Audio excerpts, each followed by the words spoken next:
Hello, and good morning, everybody. Good morning. We have a very special guest, my very good friend, longtime friend, Ulrich. Ulrich, how are you, my friend? Pretty good. Thank you very much. Pretty excited. Usually I listen and working, and right now I'm in the show. Oh my god.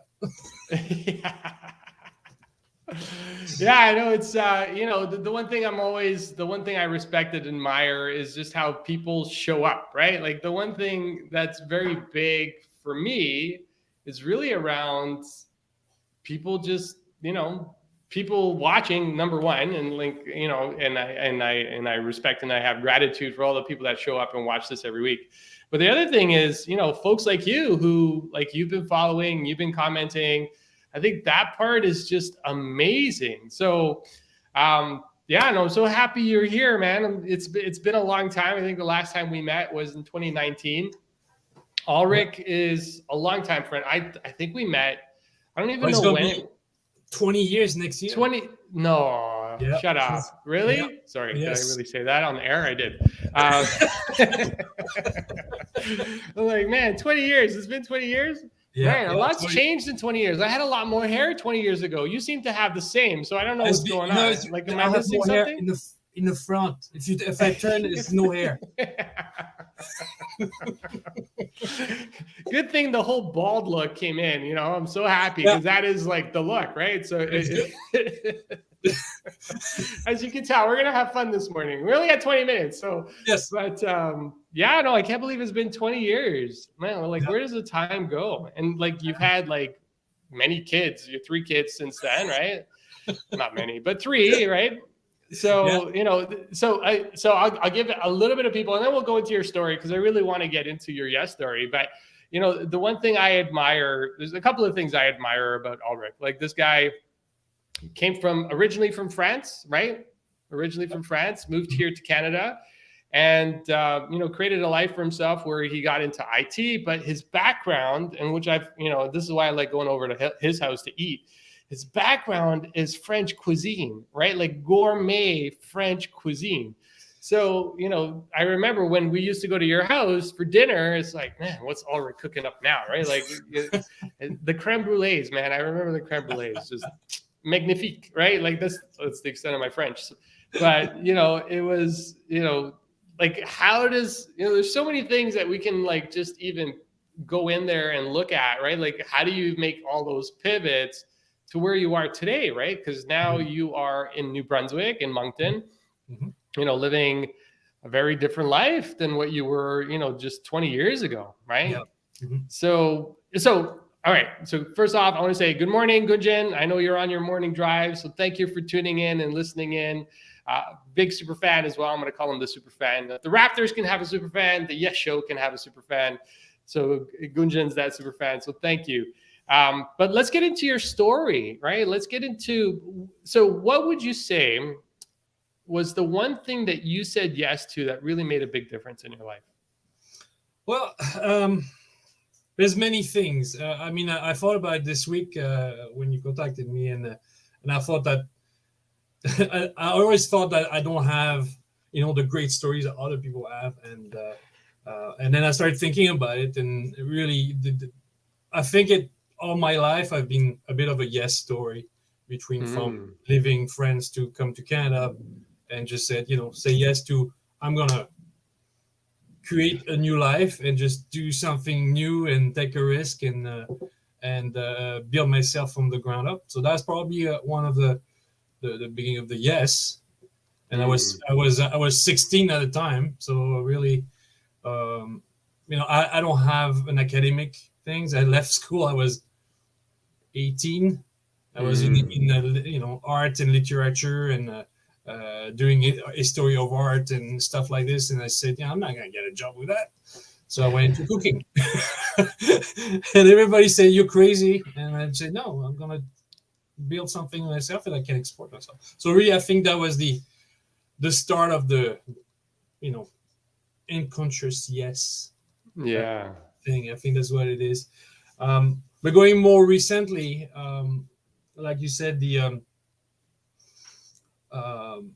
big turning page was probably 10 years ago when I decided to leave Toronto and move to the East Coast. Mm.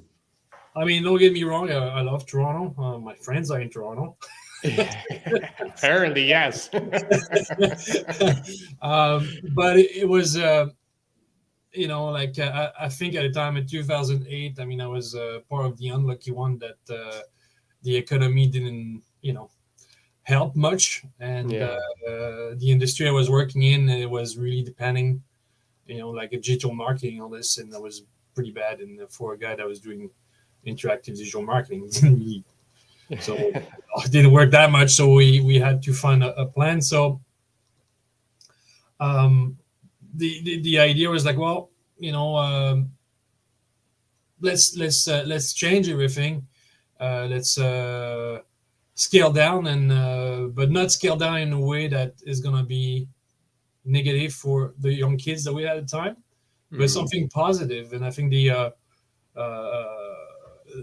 I grew up on the coast in France with a small village, and I think the moving when I discover here, because I'm in Cap-Pelé, so not really Moncton, but literally out of Moncton, 40 kilometers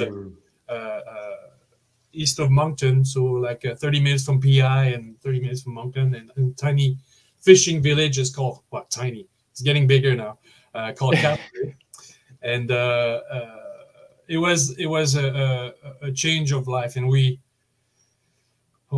my wife and the kids, we decided, okay, well, let's move out from my Richmond Hill suburb, and then let's take a jump into the East Coast living. And we went from cutting down many costs of living, and by thinking, we're cutting down, we don't have all the things. We actually cut down our lifestyle by gaining a huge amount in our lifestyle. We found an old 1860 house with acreage around that was, very cheap at the time. I mean, Yeah. And everybody was telling us, are you crazy? Why would you go move to New Brunswick? There's nothing over there. And I don't know, somehow I always have a trend. I always think that 5 to 10 years ahead, it's like, you know what?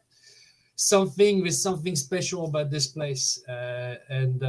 So we built from the ground up. It was a bit of a zero restart, clean slate. It was a difficult choice because, Bhavishri, my wife, has all the family in Toronto. So we had nobody here. We just didn't know nobody. Just you guys. We jump here, and I think it's one of the best choices we made. Our life, quality of life got better. We got included in the community. We mind our own business like we used to do in Toronto, but then we attracted attention for some reason. People were coming to our door. How would you have done that? The French guy with the accent and the scarf. Like, come on! Like, how do you not draw attention in a place like Capri where everybody is different, right? Like, and Bhavishri too, right? Like, she's different, right? Like in a place like Capri where you don't get too many Fijians, right? Like she's originally from Fiji, right? Yeah. You don't get too many Fijians in Capri. It's like, listen, I moved recently, right? So I moved down the street from where I live. And this community or this neighborhood that I'm in, a lot of the people, they've been living here for 30 years. Original owners, like everybody makes pizza sauce in the garage. Not pizza sauce, but tomato sauce. They do the wine, like very, very Italian, right? Nice. And I was like, we stood out, right? Like, because we were younger than, the majority of the people on the street. But the other part, we were just different, right? And that's going to happen. So you moved, and then, so what happened, right? Like what happened with the community? Well, it was really interesting. I mean, where we were really a bit out of the village, because I wanted to break so much out of the city living that I went extreme into like the rural area of Cap-Pelé. And I was like, this was perfect. Like we're a bit away, but not close enough to Moncton. that is, it's 40 minutes. I mean, for us, Torontonian, 40 minutes drive, that was nothing, right? So There's nothing. Yeah. And then 5 minutes from the core of the village, with 5 minutes from the beach. Yeah, you say village, man. I'm like, oh my God, the village. But the thing was interesting is that when we moved here, the population, I mean, the neighborhood are, over 60. So all of a sudden they saw this, I put in quote, young couple, because we're like 10 years younger, we're not that young, but with young kids. And all of a sudden people were really excited to see, oh, there's this young couple coming from Toronto moving in here. Why? We don't understand, but it's cool. Let's meet them. So we didn't try to get, force ourselves into the community. The community itself just came to us to say hi and say, oh, these people are interesting. And oh my God, I think I have the funniest story where I was dropping my kids to the bus in the morning, and was a neighbor as the youngest in the area. And at the time he saw me and he's like, oh, really, East Coast friendly. He's like, oh, I'm going to say hi. And he saw me and he went in to the house and knocked at the door to say hi. And then Bavishri answered, and he got so pushed back because he didn't realize that Bavishri was not looking like I do. he said no words, to be honest. So that was the interesting thing about, because I think diversity 10 years ago here was very little, very not much. It really changed in the past 10 years. It just it boomed. Like we have Mexican family that move here because there's lots of lobster factories and lots of fishery industry, and lots of people move from Jamaica and Mexico, etc., to live here. So now they came only for work before, and then they realized the life was great and they had opportunities, and they moved their family. We had 32 new family in Capelé from that came here, which is fantastic. So the diversity is growing. But 10 years ago, we were like, it was totally Who knew? Right? Yeah, who knew COVID would change a lot of that, right? Because I know with COVID, right, what ended up happening is a lot of people ended up moving to the East Coast. Yeah. Right. They found new places to go live. Right. And it's like, I over the summer, Diane and I, we went down to Niagara Falls. Right. And we met this couple. I believe they were from Newfoundland. And they were talking about how it just exploded with people moving to the East Coast and wanting to be a part of that culture. And, the beautiful part, and what I'm taking from this, actually, I just want to make a quick comment. Gunjan has said, he can relate. He moved to a village of 600 people in August of 2022. So Gunjan, if you haven't met your neighbors yet, I know you will soon, because they're going to look at you and say, man, like Gunjan is, Gunjan's a wonderful guy. And listen, you're going to attract the people you need to attract. And actually, I'm a firm believer of that, right? And I know you moved from Brampton with 600,000 people to a village of 600. Man, even when you just say village, I'm like, wow, you guys moved to a village, right? And it's not just a name, right? Like, Bayview Village. Like, people say Bayview Village, and Bayview Village is like North York, right? Yeah. So like a real village, 600 people. But, the one thing that, I'm taking away in what you're saying is, you end up attracting the people you need to attract, right? Yeah. And the people, whether or not you're different, you look different, you sound different. And this, it's been interesting too, right? For myself, just how certain people just show up when you need them to show up. Totally. Because you said yes, right? You said yes to making that change, making that pivot to something that you stepped into. And I hope everybody's listening to this, right? Because when you say yes to uncertainty. Yeah. Mm-hmm. Right. Yeah. And that I can imagine, like, for you guys, it must have been like a bit of like, right? I know you got to chop firewood for heat in the winter, right? Yeah, that was the thing. And also when you put it in perspective is that we moved. I didn't have a job. Like I had no Mhm. job. We sold everything and said, you know what? Que sera, sera. And then we went there and then we say, well, let's go the adventure. I mean, it was better than my first idea because my first idea is like, let's buy a sailboat and start sailing around. But Bavisha was not too hot about this. Yeah, well, yeah. I don't know how you get into constant internet connection on a sailboat, but yes, I remember the story. I remember you being. I think we were at your place having dinner, and you were like, I think we're just we're gonna buy a boat. We're just gonna sail. Yeah. And I remember looking at your wife, Vivishri, and saying, "So what do you think of that?" And she just had this look like, I think there's another option out there somewhere. So that's what we're going to go with. And this is what you guys landed with, right? So you didn't get your sailboat, but you're close to the ocean, right? Like I think you can walk, right? You're that close to the ocean. Well, right? I think it would be a good half an hour, but it's a 5 minutes drive to the beach. Yeah. It's a 15 minutes bicycle ride for sure. And it's and the thing too is like you're saying, like when you bring and you say yes, so things happen. Like I got, funny enough, I got more opportunities that I ever had in Toronto, which is really weird because I work very hard in Toronto to try to get a name for myself and be like the corporate whatever, and it's never worked for me for some weird reason. I won't go in detail why, but you probably know. But but the thing is that here I came up with ideas and I met people and discussed and more recently I was doing some work and I wanted to do more augmented reality work, and I decided I'm going to write a book and a tiny children's book to do a showcase, and my son helped me with the drawings. And then nice.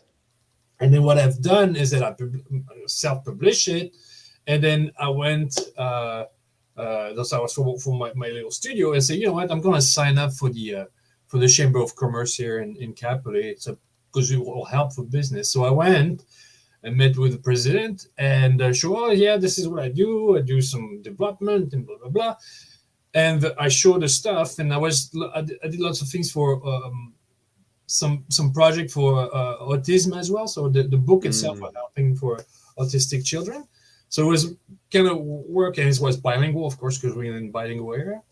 And all of a sudden, I signed up for the Chamber of Commerce, and then a week later, I got a call, and they invited me to become a director of one of the CA on the Chamber of Commerce. Now I'm a part of the executive of the Chamber of Commerce of Capoli, which is changing now because it's becoming because there's a whole region, the rural region amalgamation type of thing. Yeah, they're compiling the whole thing, so now it become a big thing. So all of a sudden, by saying yes or say okay, sure, now I'm involved in the community more than I expected I was going to be. So from a guy that moved to New Brunswick, not knowing where it was going to be at, with no plan, no plan at all. Now 10 years later, I have all this contact and all this people that know me, and I'm really bad because sometimes people know my name and I don't remember the name of people, but they know my name. So they see me in the village, the mayor, and say, "Oh, Ulrich," I'm like, "Oh," and it's really funny. And then, but just like this thing about saying, "Okay, sure, let's try and let's be wild and see what happens." Yeah, made it that we fully integrated in the community. I'm actually an active part of the community somehow, be in business or even just being known. So it's kind of interesting. And then but yeah, that was the to go back to the moving from Toronto and change the turn the page it was not scary. That's the thing that I remember is that we just, we'll just do it. What's the worst that can happen? I think we did okay. Yeah, you figure it out. And, so, there's a couple of things. I know we're almost at the end. I can't believe how quickly 20 minutes go. It's true. But, the one thing I heard in all of that is there's no resistance, right? It's like, I think we get so stuck in trying to figure out the how that if we just said yes to something, the how would just show up, right? And I think, because we are logical beings, right? Like we're like, we got to have logic. If I'm going to do that, I need to figure out how to do it before I do it, right? Mm-hmm. And what I heard in your story, and I hope everybody's taking this away, as you're listening to this, is you don't have to know the how. No. Right? You have to have the vision, right? In terms of where you want to go, where you want to be, what you want to create in terms of a life for yourself. Mm-hmm. But you don't need to know all the mechanics, right? You don't need to know that I need to meet this person and this person and this person and this person and this person. You just need to go. Yeah. And when you go and you commit to it, right? Like you took that extra step where you fully committed to that vision of really creating a better life for your family. And this is what showed up for you, right? That part, I hope the people that are listening today, I hope you take that away. And, even Gunjan, right? You moved from Brampton and I'm sure you got resistance from the people around you. They'll say, well, why would you do that? Why would you go to a place with only 600 people? Well, because you've got a bigger vision for yourself and you know what that vision is.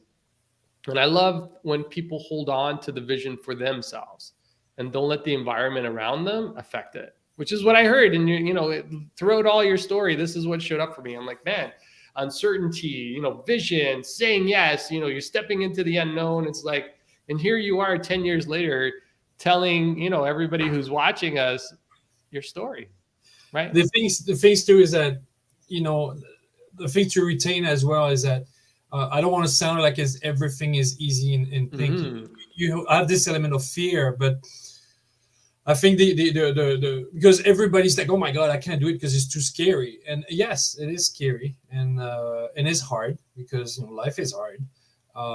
You will fail, but the thing is that don't give up.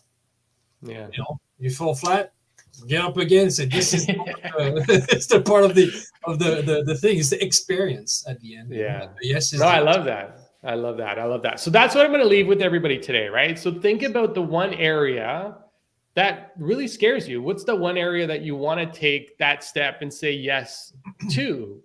And what I'm going to invite you to do is just think about it and take that step, right?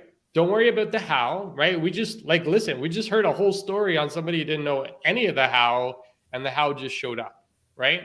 So what I'm going to invite everybody to do is think about that one thing that you've been holding on to, that one thing that you really want to say yes to, but it scares you because you're not sure how to do it. Say yes to it, then figure it out, right? So that's going to be the homework for today. We'll be back on Monday. Ulrich, as always, thank you for taking the time to be with us. I know it's a little bit later. It's almost 10 a.m. for you guys.